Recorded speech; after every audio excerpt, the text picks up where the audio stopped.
Lord Jesus, thank you for the opportunity to work and build together. We ask for clarity and order as we go through this meeting. Help us collaborate with honesty and respect and guide our choices with wisdom. Let every idea and plan be aligned with integrity and excellence. In Jesus' name, amen. Amen. I pledge allegiance to the flag of the United States of America and to the republic for which it stands, one nation, under God, indivisible, with liberty and justice for all. Marla, please call the roll. Karen Brethauer. Here. Butch Hurst. Pam Lancaster. Present. Gary Kwon. Here. Ron Peterson. Here. Jane Richardson. Here. Scott Sorensen. Here. Notice of the open meeting law. This is a public meeting subject to the open meeting laws of the state of Nebraska. Requirements for an open meeting are posted on the door to my left, and notices are on the front table for your information.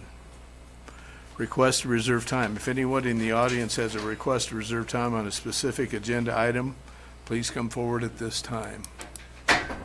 Seeing none, we have verified the affidavit of publication. I would note that we can take items out of order if we feel like that we need to move something. And I would also like to just publicly thank Rick Stepanek for his service to the county. He passed away this last week. His service was yesterday, and he was just a valued employee. Excuse me. You know, Rick was one of those people that if there was a job to be done, he never asked anybody else to do it. He stood up and he did it himself. And to have a dedicated employee like he did, and you know, he passed way too young, but Rick was one of those employees that we needed to really be proud of. Yeah. Okay, I would entertain a motion to approve the minutes from the December 30th, 2025 meeting.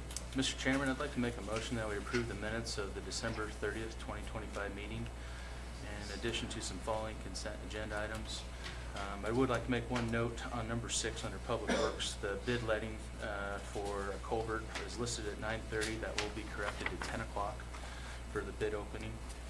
And then the following items would make a motion to approve 8D under Facilities, set the public hearing for the renewal of a conditional use permit for O'Neill Wood Resources LLC, which is at 280 North Alder Road, Grand Island, Nebraska, for February 10th, 2026 at 9:30 a.m. Number 13, approved by weekly claims. Number 14, approved early claims. Number 15, county office reports. The assessor, register of deeds, county clerk, Holland Howard County Juvenile Services, and the building department. Number 16, Hall County Treasurer's miscellaneous receipts. And number 17, communications, which were none on file. Is there a second? Okay, we have a motion and a second on the floor to correct the time for the Public Works. 8D, 13, 14, 15, 16, and 17. Please vote. All votes are cast. 7 yes votes, motion carried. At this point, I turn the meeting over to the county clerk. At this time, I'll call for nominations for the 2026 County Board Chair. I'll nominate Ron Peterson. Second? Do we need a second, or, I didn't think so. All right, it's a nomination. It's not a, I move the nomination cease. And we cast the unanimous Yeah, ballot. yeah, but I need a second on that. That'll second. Please vote. Oh, did we do it? Yeah. yes. You've made the motion to cease and cast a unanimous ballot, and yes, I will take a vote. 7 yes, 1 abstained, motion carried. I'll nominate Scott Sorensen for vice chair. Are there any other nominations? I move the nomination cease. Second.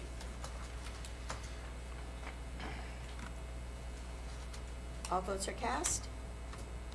6 yes, 1 abstained, motion carried. Okay. Yeah, that was very easy. I don't know whether to thank you or swear at you. but- Now, Ron, I'd like to make a note of that, as much as I told you earlier, and I made this mention before, but under the circumstances and for the things that we tackle, and as divided as we can sometimes be, I think you are by far the best personality to handle this board at this time. And I appreciate the fact that you've continued to do that, because it's a big deal. It's a very big deal. So thank you. Thank you. Okay, I would entertain a motion to go into the Board of Equalization. I move we go to Board of Equalization with a roll call vote. Second. Karen Brethauer? Yes. Butch Hurst? Pam Lancaster? Yes. Gary Kwan? Yes. Ron Peterson? Yes. Jane Richardson? Scott Sorensen? Yes. Notice of the open meeting law. This is a public meeting subject to the open meeting laws of the state of Nebraska. Requirements for an open meeting are posted on the door to my left, and notices are on the front table for your information. We have verified the affidavit of publication. I would entertain a motion to approve the minutes of the December 30th, 2025 meeting of the Hall County Board of Move Equalization. we approve the minutes of the December 30th Hall County Board of Equalization meeting. Second. Please vote. All votes are cast. Scott, you, Excuse me. sorry. Actually, Let's it is see if up. I you- would like to vote in the affirmative. Oh, okay. Is that not working now? You're just abstaining. I would like to vote in the affirmative. Okay, I would like to vote yes. thank you. Thank My you. switch is It's- up. Oh, there we go. It's Okay. fine. Now it's working. Okay. 7 yes votes, motion carried. Public participation. Commissioners will not be able to take action on non-agenda items under the Board of Equalization. Is there anybody in the audience that would like to address the Board of Equalization under public participation? Seeing none, we'll move on to the county assessor. Morning. Good morning.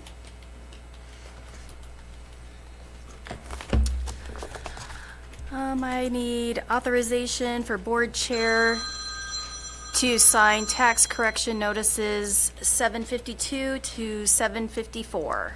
I move we authorize the chair to sign tax correction notices 752 to 754. Second. Please vote. All votes are cast. 7 yes votes, motion carried. Okay, next item, discussions, possible action regarding the abundant life property tax exemption. If there's anybody in the audience that would like to come, bring your chairs up. Thank you, Christie. We got a small, It's Yeah, new book. new book, new year. Good morning. Good morning. Anticipation for you. Good morning. please identify yourself first and then, Yes, happy to do so. My name is Lee Greenwald. I'm with the Baird Home Law Firm. I'm here on behalf of the Abundant Life Christian Center, and I'm here with Pastor Frank Gordoa of the church. Thank you for your time and consideration here today. I think by now everyone is apprised of the issue, primarily at the time that the church needed to file its 2025 property tax exemption. Is having substantial trouble with its mail. The church is a tax-exempt 501c3 religious organization that has been serving this community for over 90 years. They've maintained their tax-exempt status throughout. Obviously had issues with the mail for this singular year. What I would like to do real briefly is just overview the law that applies. The Nebraska revised statutes anticipate situations like this where a tax form or an extension of an exemption may be missed. They require filing in the subsequent year by June 30. In this case, that did happen. However, due to the trouble with the church's mail, that tax form was not received. Luckily, the Nebraska revised statutes also provide relief in that situation. And I would cite for you Nebraska revised statute section 49-1201, which says for any tax form, if there is competent evidence that it was mailed at the appropriate time, that it is deemed filed or received as of the date that it is mailed. We have provided to the board competent evidence in the form of sworn testimony in affidavit format from 4 members of the church. And we're asking you to find accordingly. We respectfully request that you review that evidence, consider that the date of filing, and under Nebraska law, therefore, that gives them the ability to qualify for the 2025 exemption.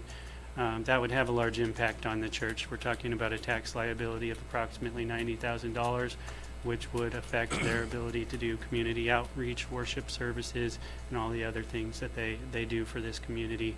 And so with that, we're happy to answer any questions, but we just respectfully request that you find accordingly. I do. We consulted with the county attorney, and one of the suggestions was to bring the extension 451A forms backdated to the date of the actual mailing. I do have those. If I may approach, I'd be happy. Sure. Thank you.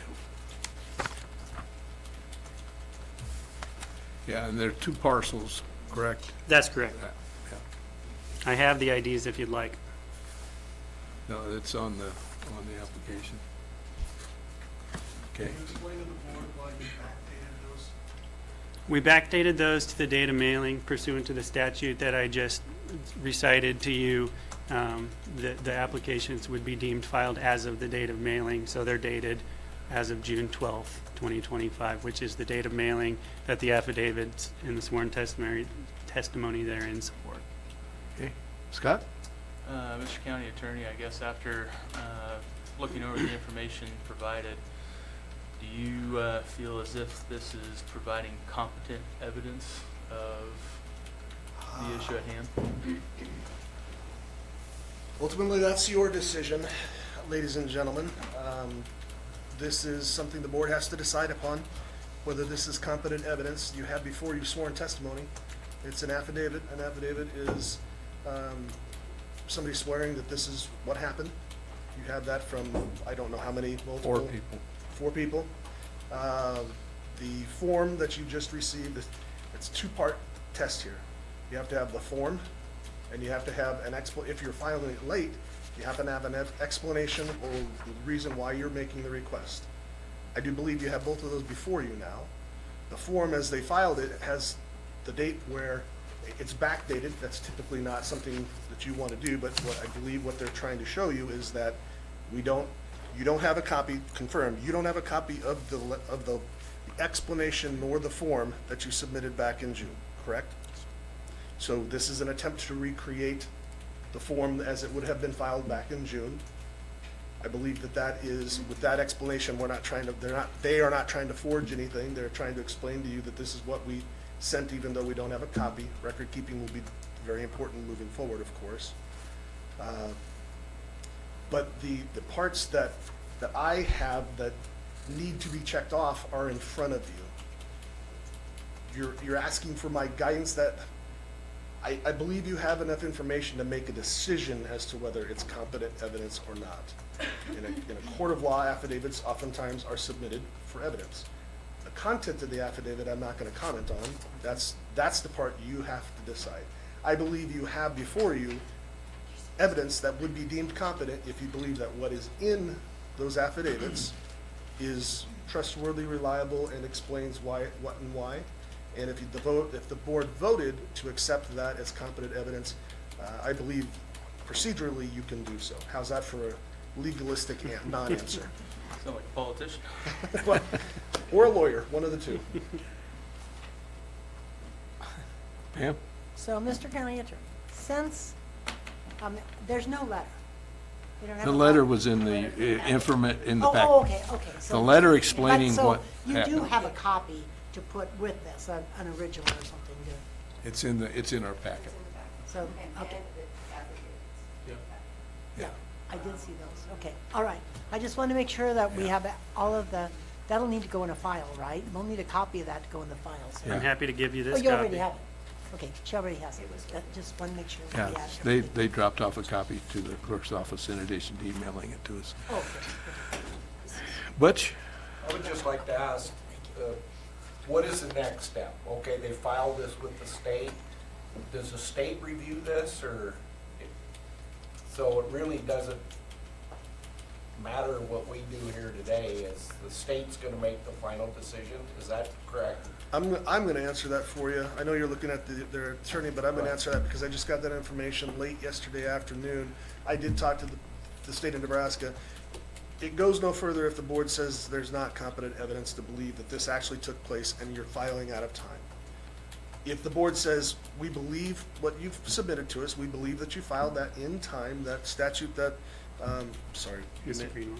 Mr. Greenwald referenced is in fact, it's called the mailbox rule in legal terms, and it is deemed to have been mailed if you have mailed it, and you have the ability to show that you have done so. I understand you have 4 affidavits that said that this all took place. So the board, it stops here if the board says no, but if the board does approve this, there is one more step of final approval, and that is at the state of Nebraska. We don't have the ultimate determination, but we do have the step 1 determination. If the board says we do not believe that you have shown us that you mailed this, then it ends here. But if the board votes to say, yes, we believe that what you've provided to us is evidence sufficient enough that we believe that you mailed this back, you collectively, that they mailed this back in June, then it will advance to the Nebraska Department of Revenue, who will make the ultimate determination. Pam? I made this comment 2 weeks ago, but I'd like to make the point again, that in this case, this is not on the county assessor. She followed the rules, she did exactly what she was supposed to do. So this is about all that's transpired regarding, and we're guessing, we're supposing that because incoming mail was tampered with, outgoing mail could be tampered with. So we're making an assumption. But I just want to make it clear that in this case, this is not on the county assessor. So I hope, you've been very gracious about that. You've not, been upset with her or blamed her or anything. That would not be appropriate in this case. So I just want to make sure that I made that point. And I'm gonna add to that, this is absolutely not the county assessor's fault. Our county assessor actually goes above and beyond the requirements of the state of Nebraska. We collectively, the county assessor's office does not have to send a reminder postcard or mailing. They do. And the assessor's office does try very diligently to serve the citizens of Hall County. So I completely agree with Ms. Lancaster's comments that this isn't on the assessor's office. These folks have never said that, to my knowledge. But for the public's knowledge, our assessor goes above and beyond what is required of them to try to serve the citizens of Hall County. No, and I would just add that we make no such allegation. The county assessor has been great to collaborate with. This was an issue with the mail. Had the county assessor received the form, we wouldn't be showing you our proof of mailing. So absolutely, we make no such a claim. Gary? How about we grant the exemption for the Abundant Life property tax exemption with penalties? I'll second. I'd like to make a comment. Okay. Part of the reason why I'm going along with this is, law enforcement brought it to their attention that their mail was something was happening with their mail. So to me, that adds credibility to what you guys are bringing forward. And ultimately, if it's not correct, the state will correct it. And that's the reason I'm going along with it. Jane?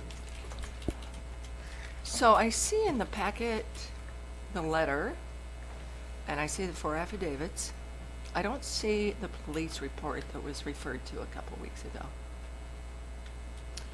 And we actually went to, Holly's back here, but went to our police, we went first to the city, right? And then to the county, and they really worked with us trying to find something. They couldn't find anything other than older reports, but there was nothing, there was no one charged with it, so they had no record of it. And so we were once again with the idea of, well, how do we prove that? Because we didn't keep any kind of form or, we were contacted, but we didn't keep any information to do that. And of course, our newer police chief, has no record of that. So once again, we stand in, we can't provide a written proof or anything like that. So there was no police report. No. Just to add to that, our assumption is that because there were no arrests made, they did not generate a formal police report. That said, pointing back to the law, obviously we've explained what we believe happened. However, the statutes don't necessarily contemplate the causation. It's the proof of the outgoing mail. that the law defines as satisfying the deadline. And we're hoping that you'll find our proof satisfactory with the 4 sworn affidavits showing that the mailing went out. I don't believe there needs to be arrest made for a police report to be filed, so I would disagree with that comment. Butch is up prior police. If there was a police report made, it would be at least on top of the record. Fair think enough. the Well, that was our understanding after consultation with them, so. And I'd like to note the letter says that it was my understanding, correct me if I'm wrong, that the mail issue was in the fall, specifically like November, December was what was stated last meeting, but this would have been in June.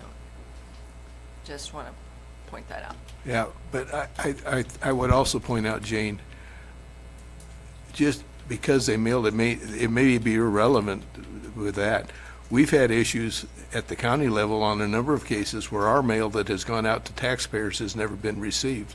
We don't know what has happened, but to say that the mail is 100% dependable when you send something out in the mail, I think would be an inaccurate statement. We've all experienced cases. I mean, look, when we send out the notifications for our public hearing, there were a number of taxpayers that didn't receive notification of that. I would agree. I would agree with that. I'm just saying there's some Yeah. discrepancies So here there from what could was be, stated 2 it could be weeks ago. irrelevant in terms of the Could be mailbox. completely irrelevant, could have nothing to do with Yeah. it, but they keep referring to it, so I just wanted to point Yeah. out some discrepancies. Okay. Any other discussions? If not, I'll call for the vote. All votes are cast. 7 yes votes, motion carried. Okay. All right. Thank you very much We'll for your take the time next and step. consideration.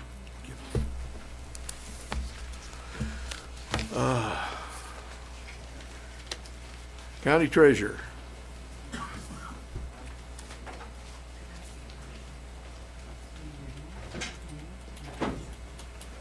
Morning. All right, annual renewals for motor vehicle exemption. I have 21 entities today, 170 vehicles.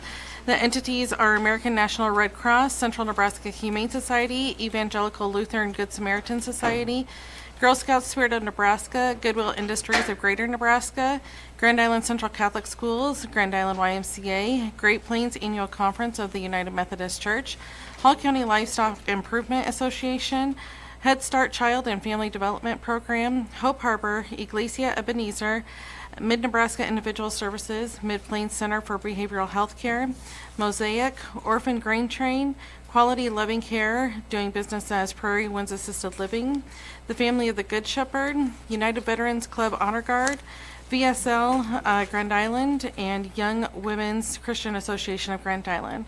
I've approved all these exemptions per Nebraska State Statute 77-202, and I'd like to ask the board for a motion to approve these exemptions. We'll move we authorize the chair to sign the motor vehicle exemptions of 457.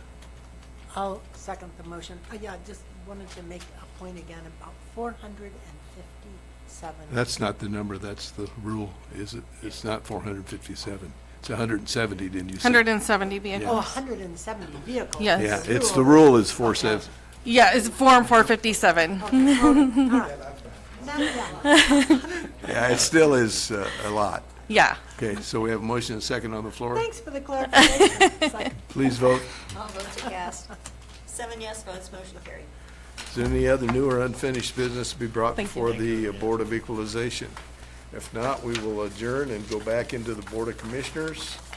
And I would call on Mark Cormacher to come forward and on item number 11. Good morning, Mark. Good morning. Karen, I got a handout. for you Sure. guys. I better keep one myself.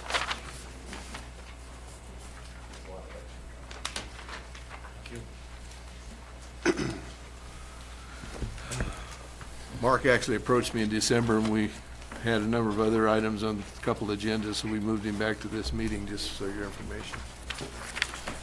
while we're passing those out. Yeah, good morning. Mark Comacher, Chief Probation Officer at District 9, which is Hall and Buffalo County. So I just wanted to give an update on kind of our progress. I was here in May of 2025, and I presented a 3-phase plan on possible relocation into the federal building. And I just wanted to report that Phase 1 and 2 are completed, and that's, at that time, that's kind of what you gave me approval to proceed with, was Phase 1 and 2.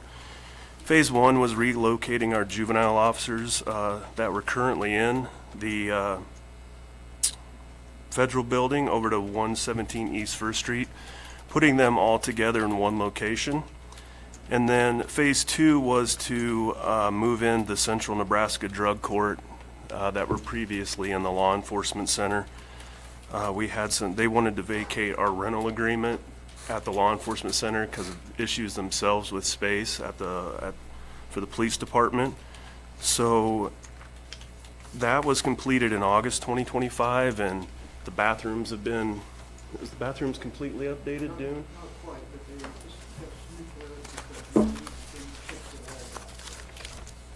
So they've moved in, they have relocated, there's been some painting that has gone on, and then Dune was working on getting estimates for the bathroom. Most of that's been completed. So we're all good to go. The only thing I came here today, and which I approached Ron with earlier, was possibly starting to look at Phase 3, which would be relocating the entire adult probation staff from their current location at 207 North Pine into the federal building. But before we even do that, there was a DHHS architectural plan for the space behind the first floor, the elevator area. It's unfinished. I was asking if we could probably proceed with looking at that again. We're not doing anything exorbitant. I just need a reception area and maybe 3 or 4 meeting rooms where officers, because if they're on the second floor in cubicles, they would come down to the first floor to have like a secure meeting room in the public or out in the area. So just meeting rooms for them to meet with clients. And was just looking at possibly, I don't know if we'd go with the same architect or whatever, but just revising those plans to meet our needs a little bit. And obviously, we want to be conscious of taxpayer money and all that, so that's heavily on my mind. Like I said, we're not asking for major renovations. The second floor, if we moved in there, would just be probably some carpet and paint, and maybe one of those long partitions to split some conference rooms in half because they're very large, but we need more actual rooms for reporting center classes. In 2025, we had 20,000 visitors to the building over at 207 North Pine just for reporting center classes. And we've grown by 2 more staff in 2025, so we just continue to expand, and the location's great, and I got those benefits and challenges, some of the positive things, but we just continue to expand. I don't know what the future holds, and that space is ideal in my opinion. So,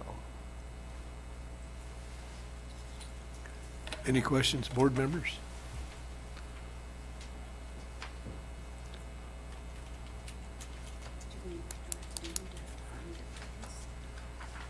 Well, I think probably we would need a motion to maybe have Dune investigate the discussion about how we could revise the plan that we had for DHHS to meet their needs and kind of come up with what it might cost us to do that.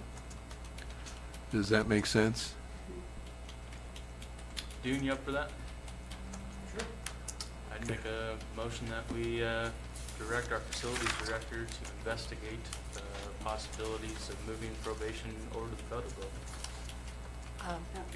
Using the DHHS. Using the DHHS plans that we previously obtained Yeah. And revise them to fit the needs of the, to investigate. yeah, okay. Okay. Please vote. All votes are cast? Like to vote You're yes. voting yes. Okay. 7 yes votes, motion carried. Okay, all right. All right, Thanks, you. Mark. Public participation. Commissioners will not be able to take action on non-agenda items. Is there anybody in the audience that would like to address the board under public participation? If not, then I would call on Sheriff Burley. Would you pull a chair up there if you would? Morning. Morning. Thanks for having this on the agenda. I just wanted to formally introduce new Chief Deputy Josh Moline. to the board. We've made a public announcement already. Got that out in our Facebook and some with the press and stuff. But I wanted to make sure that all of you guys had a face to go along with the name if you haven't already met. Chief Deputy Moline, he's been with us for around 13 years.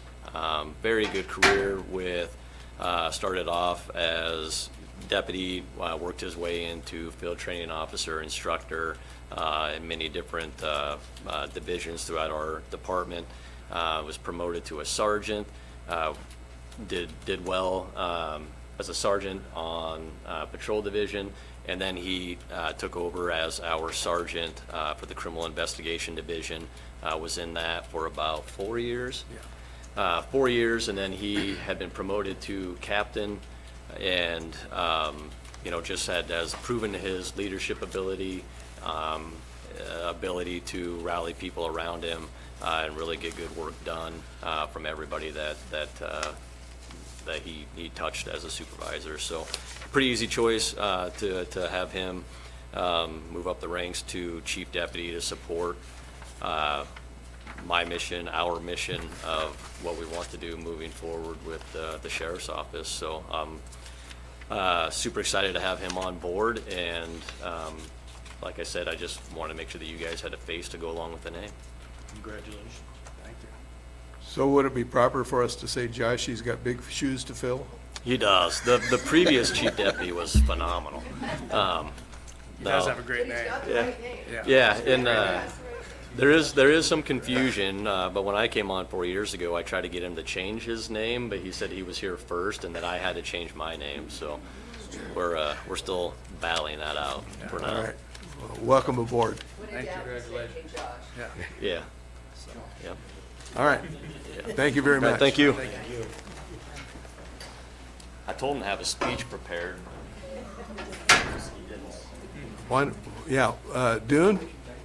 Dune, why don't we go on with facilities, since Public Works has got a board or a bid opening. Happy New Year. Thanks. Happy New Year to you.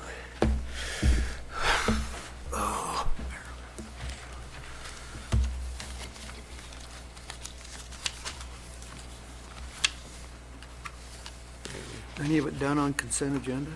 No, 8D was the only thing, the conditional use permit.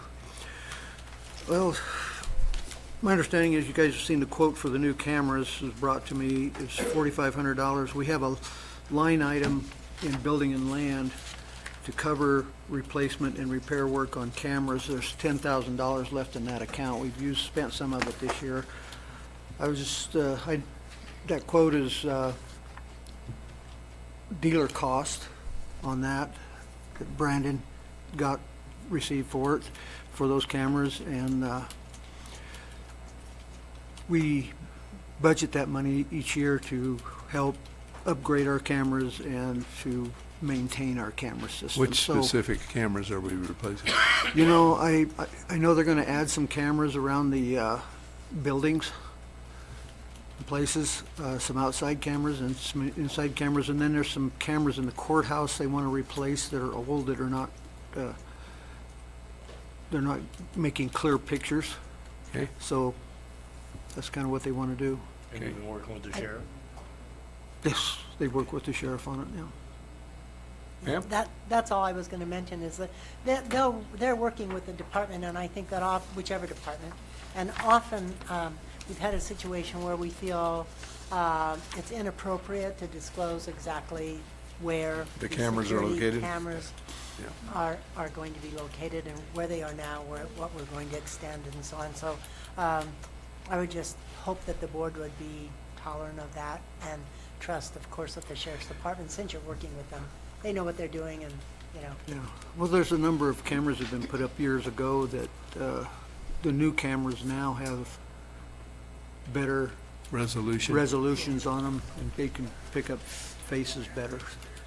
Mr. Chairman, I'd make a motion that we approve the quote for replacement and new cameras in the amount of $4,545.66. I would take that, or I would second that, taking it out of line item, what did you specifically? Line- What, it's a line, I don't have the number Okay. specifically, but yeah, I'll put that on there. Kim might have it. And, Kim Coming will from take building care of and it for land, us. essentially. Building You and know what land. our intent is, right? Coming from building and land. Okay. Got a motion and second on the floor, please vote. All votes are cast. 7 yes votes, motion carried. Okay, the treasurer and I had visited with about that office next to her office of occupying that.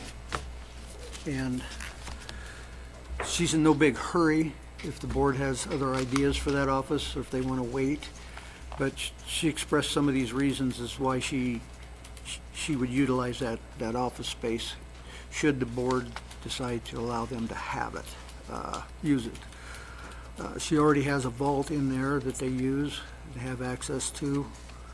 And so I just put it on the agenda to discuss and see what the board's thoughts are on that. Gary? You know, we've got a courthouse project going right now. We don't know if we're ever gonna need space for something on it. We've got an election coming up. I don't know if Tracy's gonna need that. I'd hate to, at this time, to lock it into a certain thing. And we've got variables coming up that I think we need to look at what all our options are. Yeah. I think the long-term use probably makes some sense. I think in the short term, potentially, we had designated that area for the court clerk and the district court clerk to utilize in the event we have to shut down the courthouse because of power outage or something, so that they would have access to the files and so forth that are in the courthouse. If we were going to have court, we would hold that in different locations, and we've got approval from the city and a couple other locations to utilize those, which are further away. But so I would hate to, at this point, tie that up fully, but I think that's probably something that we can consider in the long term. I think we also need to communicate with Tracy in elections to figure out what her long-term needs are.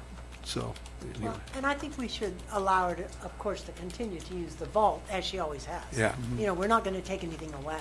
Right. Yeah. Yeah. That's my thought. Probably have to revisit this in That's fine. I just thought it, time closer to completion. Okay. Thanks. All right. All right, we'll go on to, Sealing the roads at the county park. We have some small cracks. And the last time we had cracks, we ground them out and made them wide and sealed them. Well, they got a process now that they can seal the narrow cracks. They're about like that. We don't want to grind them out because since we've redone those roads out there, we get a lot of rollerblades, a lot of skateboards, a lot of kids, young kids using their Christmas presents out there, on there, whatever they are. And this process will keep it flat and safe to skateboard, rollerblade, kids running other things on them and stuff like that. So, it's $2,800, so I figured that, and It'll also extend the life of the. extend the life of the pavement. asphalt Yep. and keep water from going down into the cracks and everything. And they can do it now while the weather's nice. And so I just thought I'd bring it before the board to see if they have any objections. I'd make the motion that we approve sealing the roads at the county park. And taking the money from. Probably have to take it out of miscellaneous on the building and land. Building and land miscellaneous. So I think it's important that we designate, not just building and land, but where it's gonna come from, because Miscellaneous. it's a large budget. I think, I'm just gonna run this past you since we're getting close to going through, putting together another budget for the next year, is building and land. I think it would be a good idea to put a line item in there for parking lot and asphalt repair. You know, improvements in repair, you know, that way we don't have to. Yep, I figured you could. That's a good idea, not necessarily adding money to it. There may be places where we can readjust or reallocate. So Right. thank you, Kim, for offering. That would be great. I'd second Jane's motion. Okay, motion second on the floor. Any further discussion? Please vote. All votes are cast. 7 yes votes, motion carried. Okay, let's go facilities update. Facilities update, well, the main thing on the update I have is Jerry Wooden has resigned. His last day was Friday, and so we're going to be looking for a replacement again. He resigned because he could make more money where he was at, and they offered him more money, so.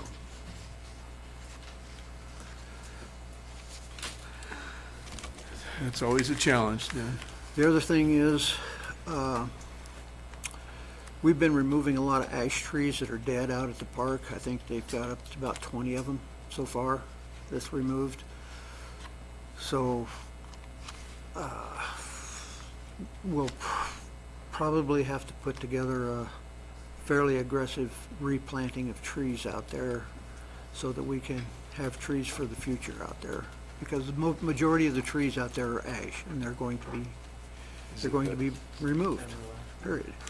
So that'll be something, maybe building and land, we would put money in there. There are tree grants we can have for, but they're matching grants, so something to look at for the budget this next year as well. Okay?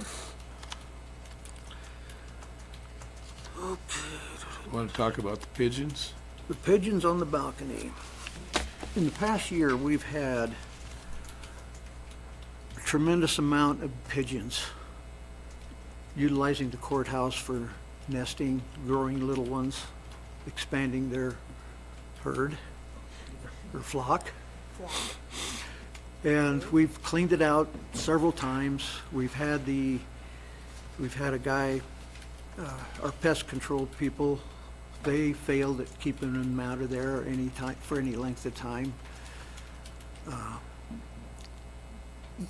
They're going to start doing damage to the concrete and that balcony up there if we don't do something.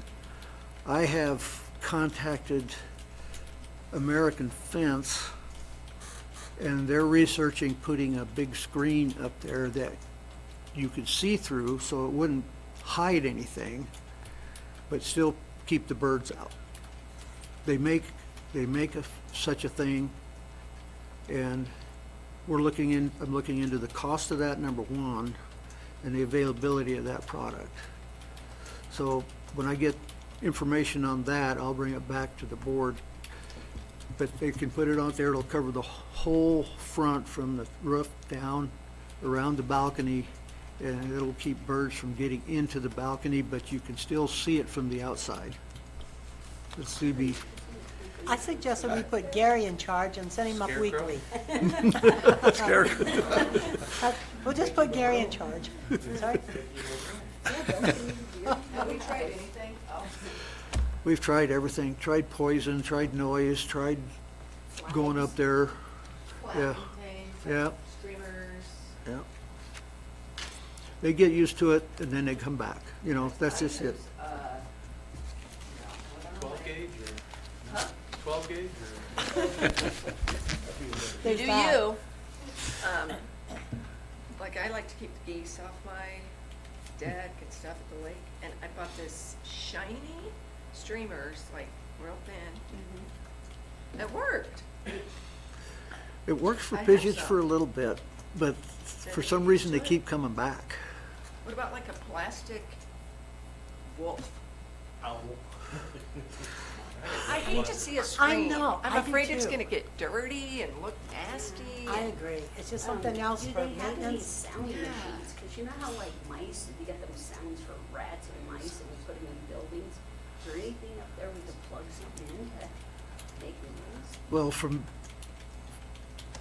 not personal experience on sound machines, but visiting with people that do have used sound machines in the past, it's everything you've suggested so far is temporary because pigeons get used to something, they come back. Not only that, it's so, those things are, I mean, we got one, because I didn't like the blackbirds.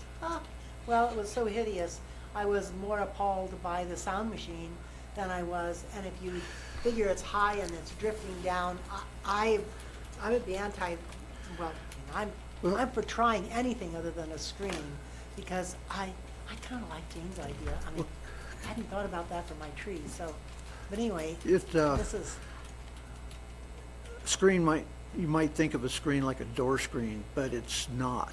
It's more clear still gonna get dirty, and and that's gonna show. All those nice clear screens. Jane knows she lives on a lake, I've got a little lake house, those What's it nice do clear with- screens. Or Will what it about collect- just like will it collect the crisscrossing, snow? they crisscross fish line? Will it collect snow and let the snow pile up there? Let's look at some That's other right. options, Will it would be collect- my suggestion. Will the snow go through it and then? Is there anybody that would be a consultant that could give us some ideas on what could be done? I really like my idea, just send Gary up weekly. He can sweep the snow, he can, yep, slap his arms. well, we'll look into some other things. Okay. I'll come back. Okay. Keep looking. Maybe get some fantail, maybe they pick the other pictures. I'll keep looking. Okay, anything else? Not on that. Okay, Let's put some cats up there. all right. Okay, thank you very much, Then you Dune. gotta have Gonna another talk to Ken? Yeah, I wouldn't You're gonna talk to do Ken? 9 first, because we didn't do that on consent. Oh, sorry, I missed that one. Yeah. Mr. Chairman, well, before Dune goes away, we'd like to make a quick motion to approve the resolution number 26001 regarding the common legislative goals for Nebraska's largest counties. And that was presented, focusing on 3 issues, utilizing property, or the inheritance tax for property tax relief, reducing property tax, and I cannot recall the third one off the top of my head. Unfunded mandates. Unfunded mandates from the state. I'll second. Please vote. Oh, you have discussion? I just was going to say, I thought that I thought it was great. I liked all the issues. I thought the first one was cumbersome, because it says something about property taxes, and we're almost solely dependent on property taxes. So that's a really hard one for counties to not be a little more specific about what you're talking about. I think what they're addressing there is looking for the state to come up with some ideas on relief, like they've done with, That makes sense. Okay, thank you for that clarification. yeah, I've had a I thought conversation it with was a little Roger bit Garcia, who clumsy. is the chair of the Douglas County Board, and he's the one that came to me and asked me. Yeah, that's what you said in the email, but I'm totally in favor of all the things that they mentioned, Okay. so, yeah. Okay, You please second, vote. Jane? All votes are passed. 7 yes votes, motion carried. Okay, let's go on to number 10. Just kind of an update there on our courthouse project. Next week, they're going to be roughing in the underground plumbing, electrical, and drain tile. We'll start prepping the foundation for existing courthouse waterproofing, and then the last section of the basement walls are being poured, and on the 19th, you will start to see some of the metal supports moving upward. So it is coming along. We do need to have a motion to approve change order number 6. If you look at the breakdown on that, that's primarily the Court Street repair. They did run into a minor issue there that was caused some problems there, besides the fact that they found issues that needed to be done, but they had some problems with compaction, and they had to haul out some dirt that was too damp to compact, and then they had to bring new dirt in, so. I'd make the motion to approve change order number 6 and authorize the chair to sign. Okay, all right. Go ahead, Gary's, You got discussion on that This change isn't order? on the motion. I wanted to talk Okay. about something else. I got discussion on the motion. okay. Dune, just looking at the breakdown that they provided, out of curiosity, do you know how many loads of material they took out that they said wasn't suitable? No, I don't have an accurate count on that. I'm It just was- looking at the numbers here, and I'm seeing that they ordered 800 yards of crushed concrete. I'm assuming yards are tons. Right.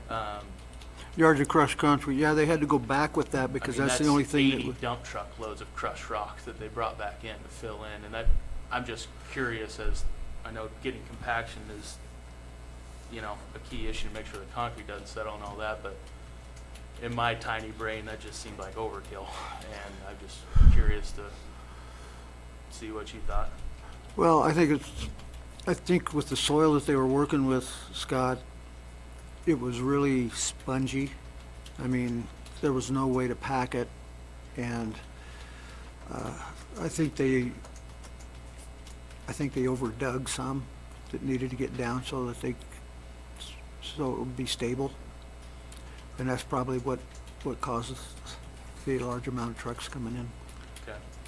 I just didn't know if which engineers were, I don't know, That'd be prescribing that remedy, I guess. Olson's. Olson's did? Okay. Yeah, I think the big thing is that if they don't do enough of it and then they pour the concrete and then we have an issue, then you have a much bigger problem. Right, and I get that problem. I'd rather not have to worry about digging it up, but if we break that up and have to dig through 4 foot of crushed rock, that won't be much fun either.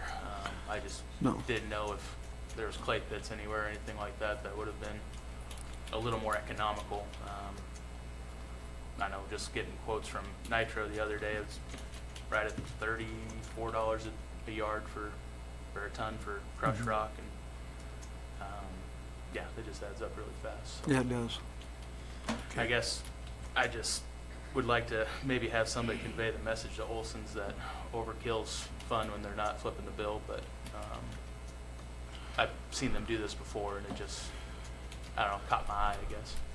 Well, yeah. Gary? Good point. Mine's not on this motion. Okay, we have a motion and a second on the floor. Please vote. All votes are cast? Oh, sorry. Mark, I'd like to vote yes and then clarify that this is work that's already been done, and we do have an obligation to pay our bills, so I would like to vote yes. Okay. 5 yes, 2 no, motion carried. Okay. Gary, you had, I had to go to the Veteran Service Office one day, and I've been in construction now for the better part of 50 years. Started as a masonry contractor, and I looked down in the hole where the basement's being built, and they poured the footings and they did all the pylons and everything, and then I see them pouring the walls in sections. And if you've ever done a basement, you do mono pours, 1 pour. And the reason why you do that is I don't know how long the 20, 30-foot sections are doing, you end up with a vertical splice. And that's where water runs in. And that's part of the reason why I was against that basement in the first place. We're down in the water table, or real close to it. We got pumps all over the place, and beaver systems around outside and everything. Better hope they never quit.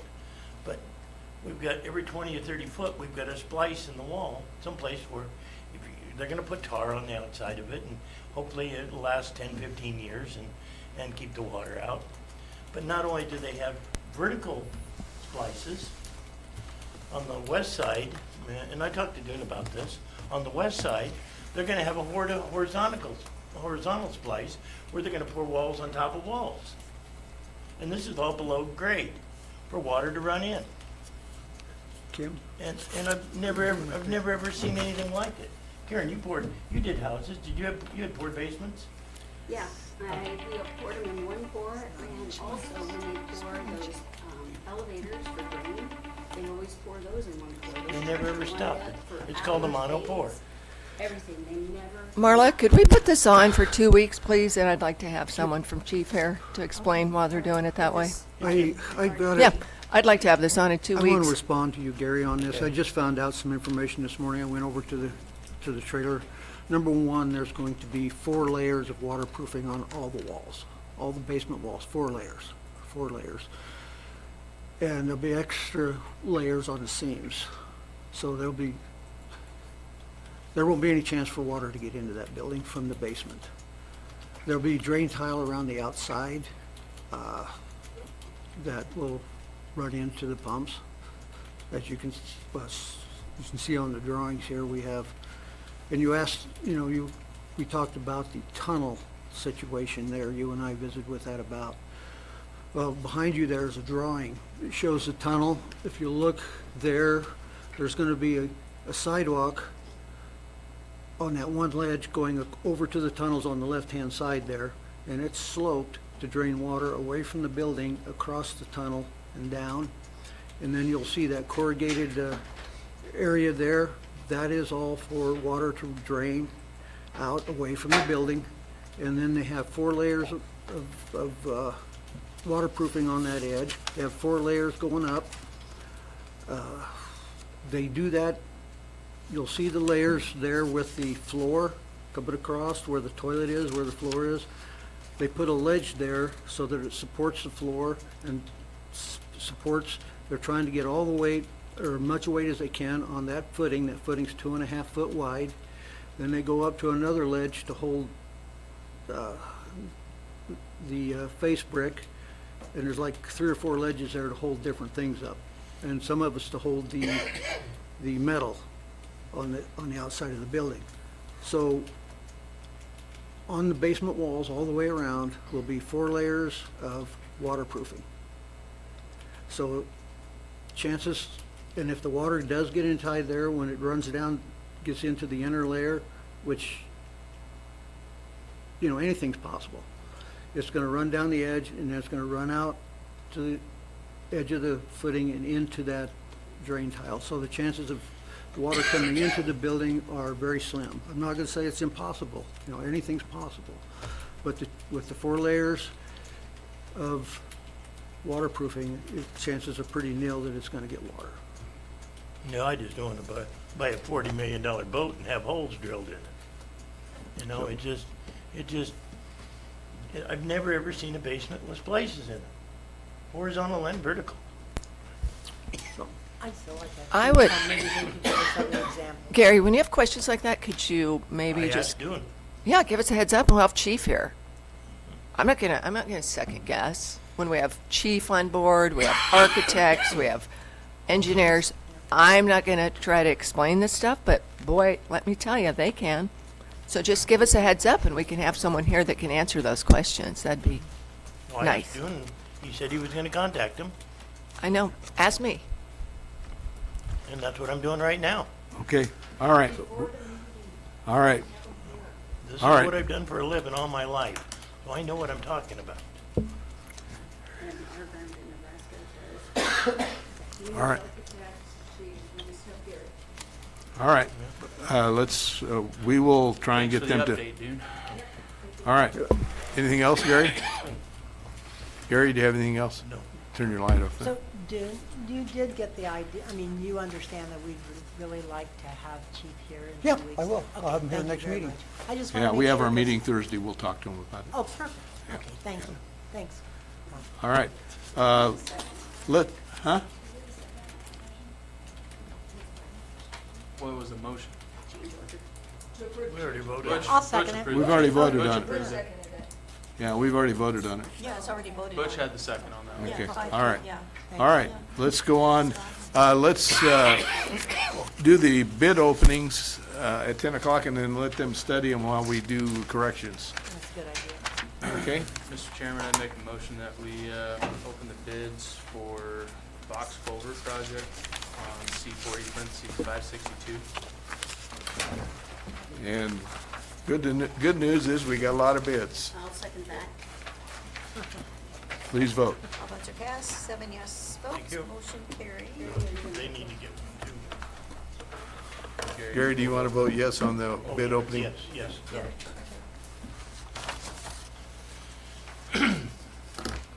Oh, thank you. Do you need one? Sorry, I didn't. I'm waiting, take he's mine. giving me one, yeah. And like I said, I sent a quick email this morning when we got all of them in. We actually have 7 bids. Yeah. And I just put them in alphabetical order, so. I'm gonna start reading. The first one is A&R Construction, and that is out of Plainview, Nebraska. Bid bonded closed. Let's see. We just need start part completion.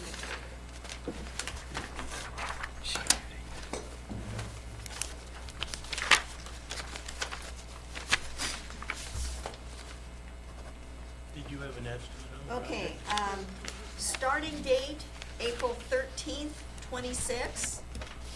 Estimated completion, June 1st, 26. Total bid, $131,246.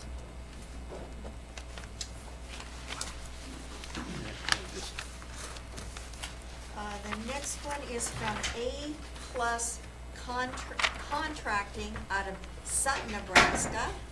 Bid bond enclosed.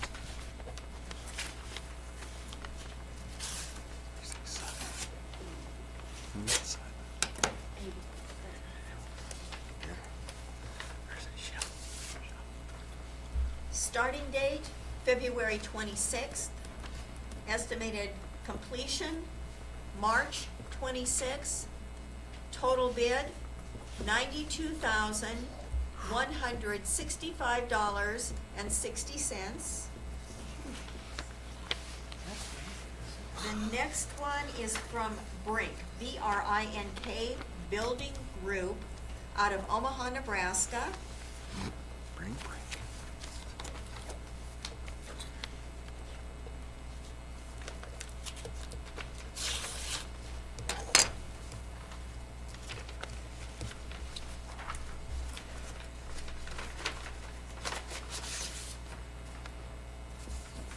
And bid bond, okay, no, bid bond enclosed.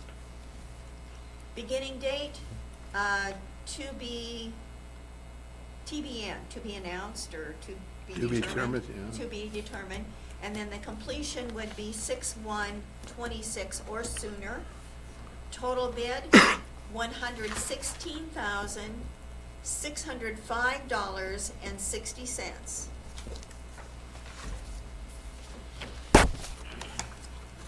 The next bid is Diamond Engineering, bid bond enclosed.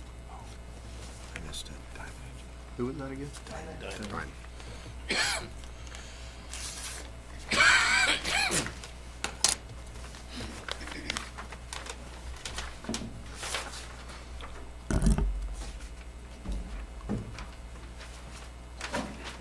Just a second here.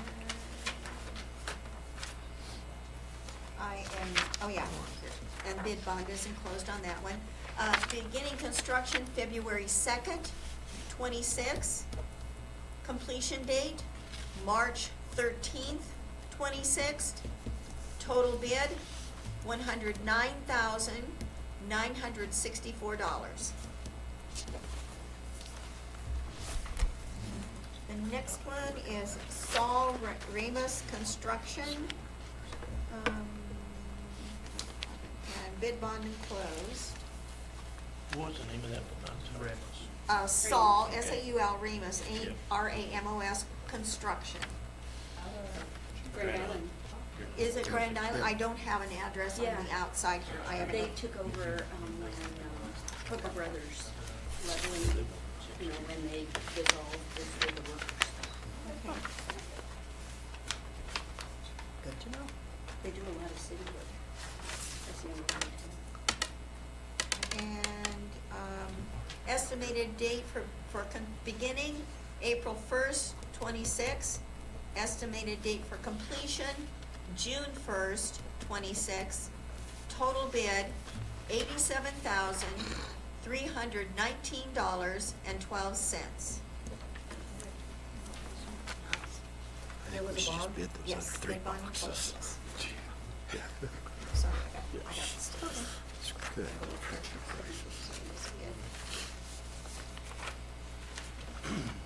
I did put that bid bond in the envelope because it was separate. Thank you. That way you know it's there. The next one is Vogt Enterprises out of Lincoln, Nebraska. V-O-G-T. Oh, okay. I spelled it V-O-T. Yeah, V-O-G-T is what it is.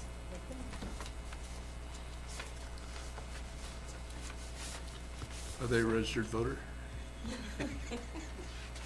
Bid bond enclosed. Start date, March 2nd, 26. Completion date, May 1st, 26. Total bid, $111,385.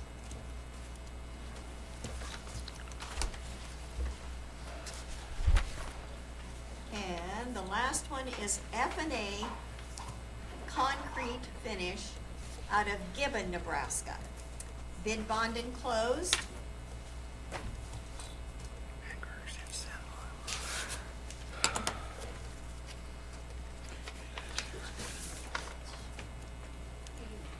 Start date, April 1st, 26. Completion date, June 1st, 26.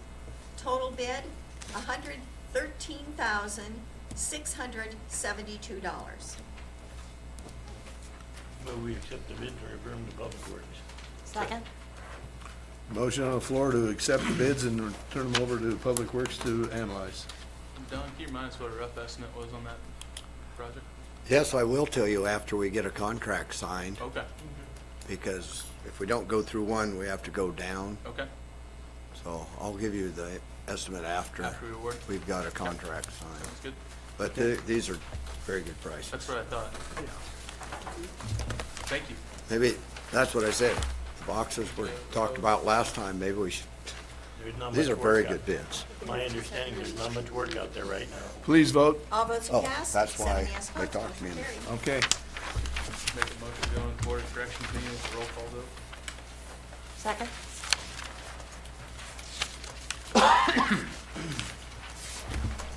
Sharon Brethauer, Butcher, Pam Lancaster, Yes. Ron Peterson, Yes. Gary Clark. Yes. Dean Richardson, Scott Sorensen. Yes.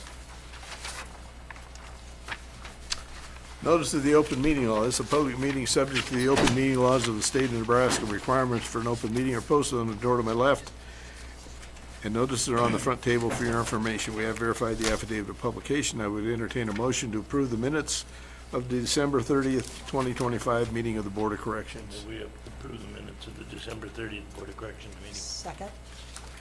Please vote. All votes are cast. 7 yes votes, motion carried. Public participation commissioners will not be able to take action on non-agenda items under the Board of Corrections. Is there anybody in the audience that would like to address the Board of Corrections under public participation? Seeing none, I'll move on to the Correction Director's report. Okay, good morning. So I've got 247 people incarcerated as of this morning. 77 U.S. Marshals, 12 ICE holds, one more from other counties, 157 locals as of today. We have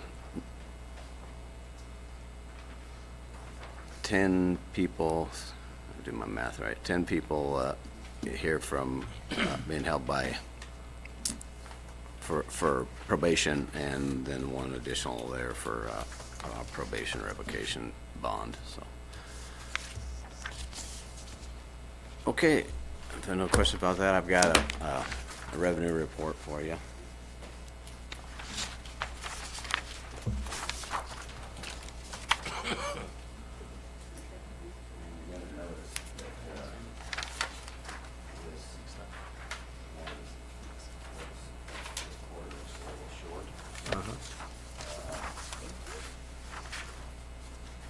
Thank you.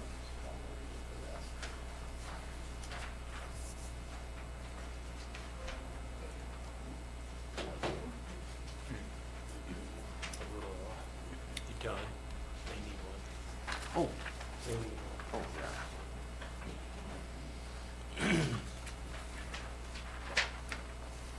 So, if you look at that second quarter is at $572,288.80. Well, that's only 2 months' payments for U.S. Marshals. They were late on that, on getting the check for their payment. So it's short, actually 200, short, $261,650 is what it's short. So that number, if you count that late payment, it came in like the 5th of January. It would be $833,889.30. So that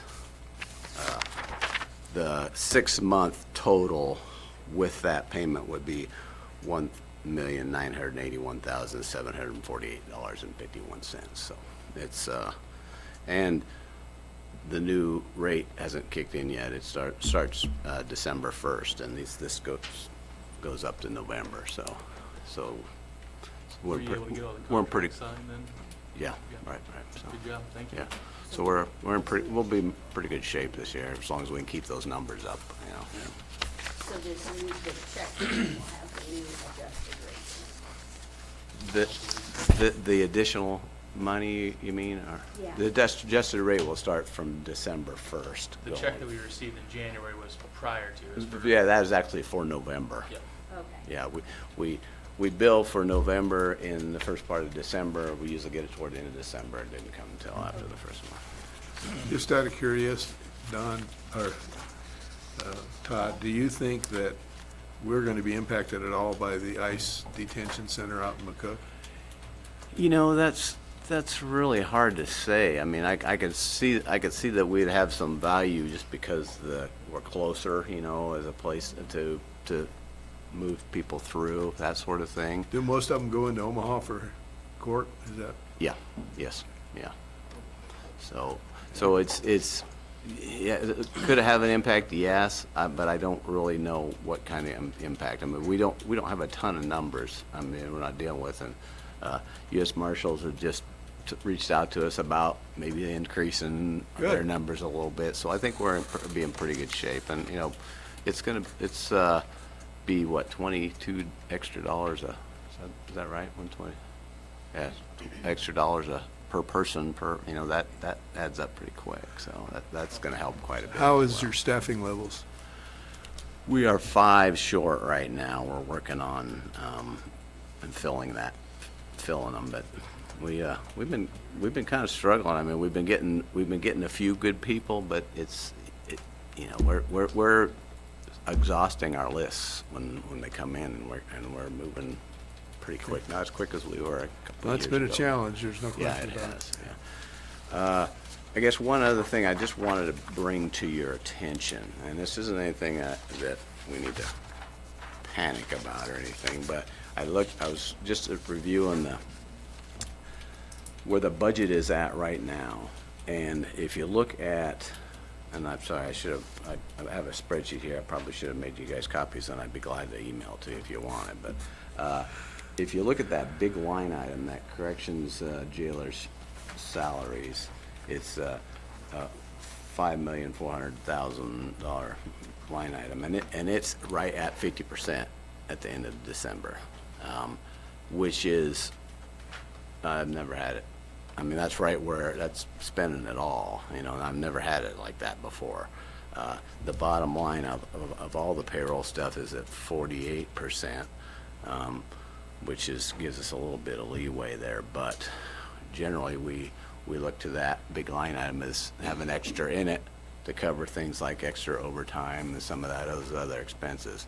Like I say, nothing to do about it right now, but it's something I'm going to pay close attention to and probably be letting you know on a monthly basis kind of where it's at. So. Okay. So we haven't had a chance to talk since the new year, and I apologize for that, but since that came up, I don't remember the specific amount, but I mean, it was like 0.5% or something is all that was left of your budget last year. I mean, you were right on. Yeah, I don't remember In fact, you exactly held what off it on a was. couple Yeah, of it was projects. pretty close. Yeah, It was there was like- just a few $1,000s that I put into other projects, so there wasn't much extra there at all. So I just want to remind the board that this is about as skinny as it can be. Yeah. And I'm not, in fact, people accuse me of being kind of partial to correction, so to speak, but I see the tremendous work that you do, the fluctuation, and the fact that this is the only department that brings in significant revenue over the entire county. And I find this interesting. I think it's probably because of the switchover at the sheriff's department, and a number of folks don't, even though they're well-informed or reasonably well-informed about local government, don't understand the difference between the sheriff's department and the corrections. They don't understand who exactly manages what. And so there's been a tremendous interest from my constituency about the amount of money that is coming into the county for corrections. And I'd just like to make the point that this is direct tax relief, direct. There is nothing about this that, I mean, this is about, if we didn't have these dollars, this much more money would need to go into corrections. So let's just make it very, very clear. And then in addition, we've got, so the dollars that go into the inmate Inmate welfare. welfare Mhm. has covered some very critical issues for us. I think the last 2 vans. I know that Every time I bought a transport van, we bought it out of there. And we also help pay for the inmate medical out of that. Those dollars, I'd also remind everybody, you can't use in another department. It has to be turned back to uses for the inmate. And so but those are still direct property tax relief dollars. So when we talk about, how we manage dollars, what we do, Todd's background in finance is remarkable, first of all. We're very fortunate that he understands how to do this, and he came up with now has managed these new contracts, which remains to be seen how the revenue will be for us. We'll see as time goes on. But I just want to make that clear to the public because, like I said, for whatever reason, I'm guessing it's because of the switch over at the sheriff's department, there's been some interest in how that's working out for us. So anyway, thank you, Todd, for what you did. Karen, just go ahead. I just had a question, because with the way that the media is not getting any of the reports from the police department, and, they're not getting any of the names, they're getting a lot less information. Are the corrections media report, will they continue doing so given GIPD's policy? Pretty much everything on that media report is public information. When somebody's arrested and comes into jail and that sort of thing, that's something that we have to provide. I mean, or if asked, so we might as well make it there up front. So you'll continue to Yeah. publish that Yes, report? yeah. Okay, that's what I wanted to know. All right. That's good information because I've been asked that too, Karen, so thank you. So what the city's not providing, the police department's not providing, they can go in and get that off your reports on the jail. correct? Well, basically what the person's arrested, what they're being held for, those kinds of things, that's available.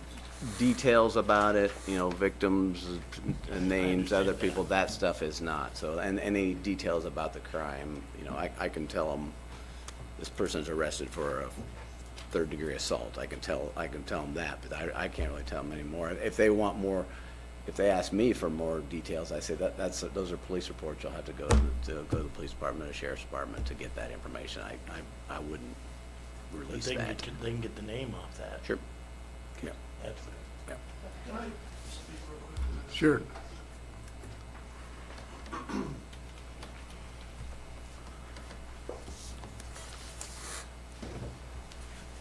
When somebody is arrested in Hall County, Nebraska, and booked into jail, they have what's called a probable cause affidavit that is written by the officer that lists the charges, lists the name of the offender, and lists a short description.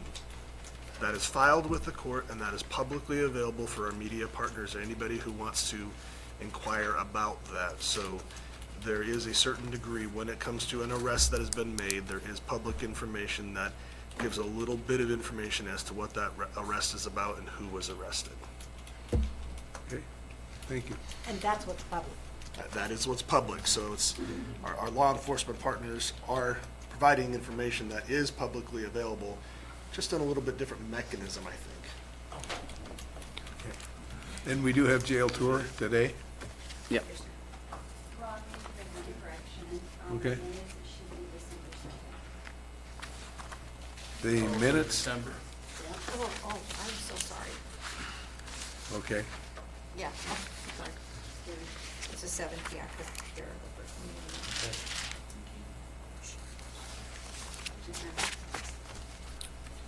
All right, Okay. Yeah, see you in a little bit, yep. okay. Let's do committee or board member reports.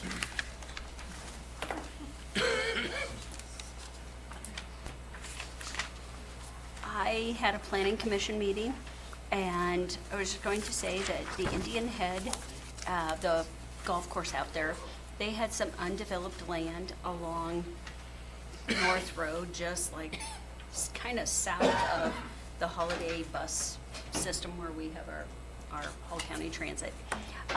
And they are going to go ahead and put in streets and develop that for more housing lots. So just wanted to update that, and that passed.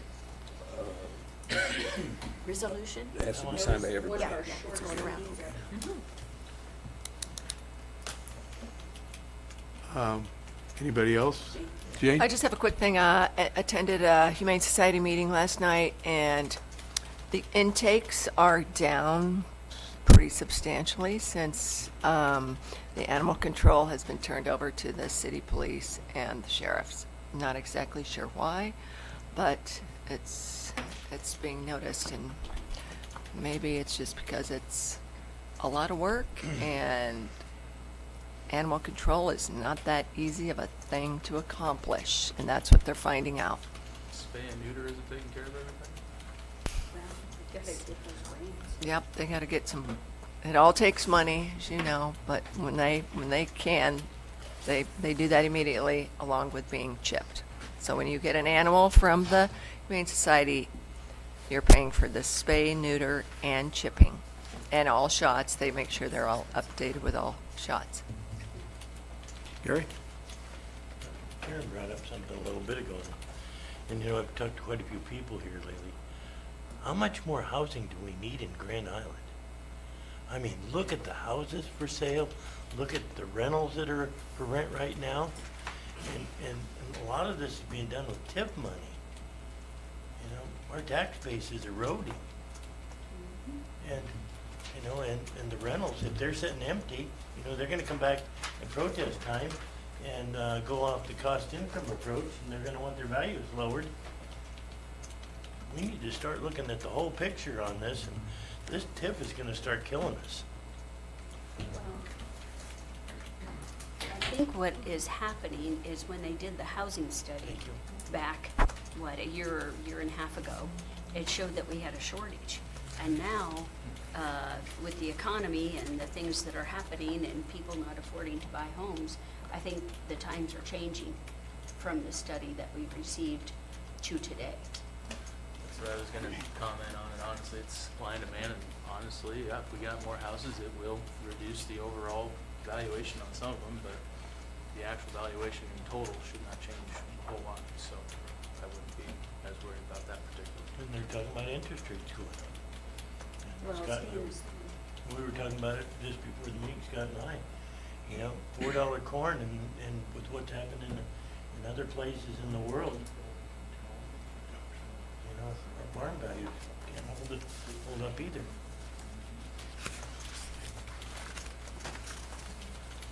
Pam? Just, there's really not an update, just Ron and I continue to attend the Grow Grand Island meetings, and we don't have a vote, but we're there for information if the people need information regarding county government or finances or what we can and cannot participate in. So, but Grow Grand Island is generally about what's going on in Grand Island, but it's a great meeting. I did attend an executive board meeting for Mid-Nebraska Individual Services. I will tell you two things. Well, if you're not aware of it, Matt from Point C has retired. And also, they received about a 40% increase in their health insurance rates. Matt said we were going to.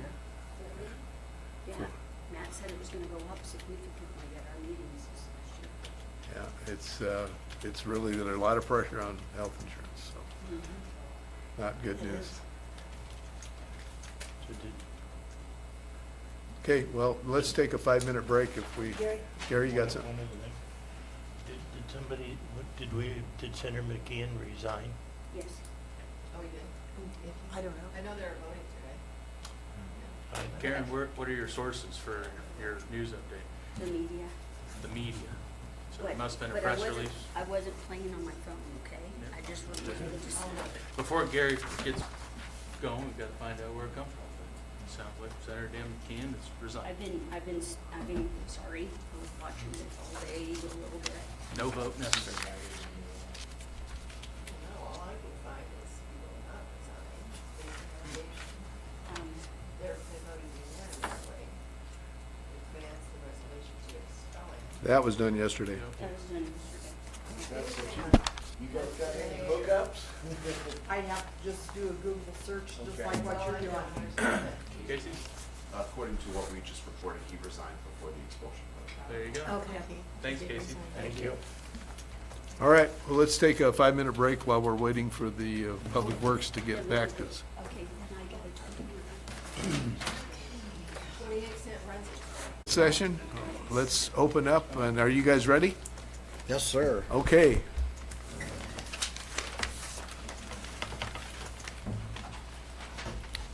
We had 7 bids. You've had a chance to look at them. Do you have a recommendation? Checked all the math and everything. All the math is correct, all the math. No errors this time. And like I said, it's all Ramos. Like I said, they came in at the $87,317.12. 317 or 319? 319. Sorry, I said 319, yes. 87,319 12? and 12 cents. Mr. Chairman, I'd make a motion to award the bid for the project C40 parentheses 562 to Ramos Construction of Grand Island, Nebraska for a total bid of $87,319.12. And note that it was low bid. Please Very- vote. Very, very good bids. Very low bid. All votes are cast. 7 yes votes, motion carried. Okay.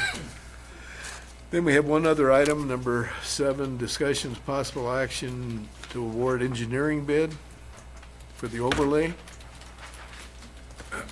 And I think you've all got those, everything on those. We had 3, went out to J.O. Olson's and Spees, and they came back. Olson's were $14,965, J.E.O. $10,500, and Spees Lewis came in at $10,000 even.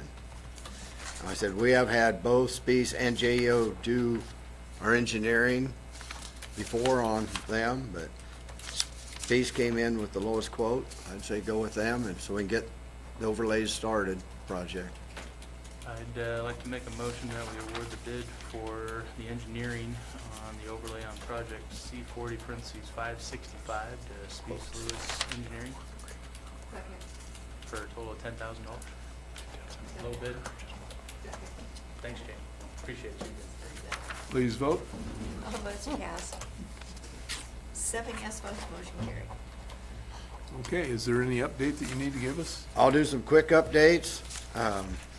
We did get the mastic machine rented, we said 2 weeks ago. We are 2/3 the way through the mastic. Right now, we're finishing up Alda Road. They're out there today. We have got a couple tree crews, I should say 1 tree crew now altogether.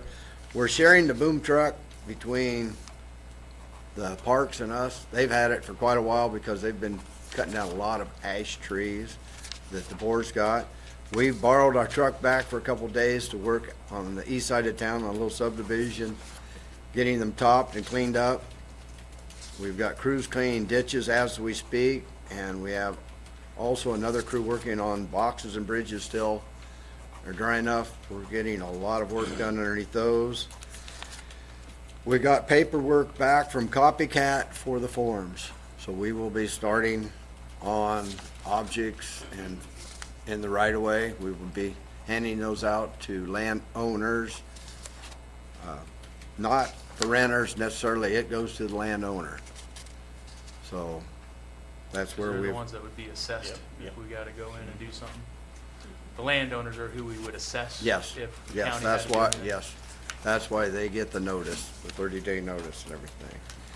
But other than that, like I said, it's been nice weather and we're getting a lot done. Anything on Bosman? Anything out at, by Bosman? Signage you were talking about? That's what we talked this morning. We're gonna go with a little bigger stop signs on those, try them. We've got some that are the next size up, put them up and see if they help and everything. Thank you. Okay, Anything else? we'll copy these and I'll get them back to Marla. Okay, thank you. All right. Is there anything else to be brought before the Board of Commissioners?